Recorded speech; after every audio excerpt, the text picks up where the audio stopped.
Nasabat ng Philippine National Police at Bureau of Customs ang 15.7 milyong pisong halaga ng smuggled na sigarilyo sa isinagawang joint operation sa Panatan Border Checkpoint, Pigkawayan, Cotabato.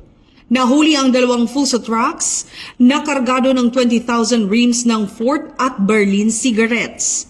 6 na sospek na kinilalang sina alias Carl, Joy, Mike, Rods, Antoy at Roy ang naaresto at kasalukuyang nasa kustodiya ng PNP. Ayon sa PNP, bahagi ito ng pinaigting nilang kampanya kontra smuggling, lalo na sa mga lugar na madalas gawing ruta ng illegal trade.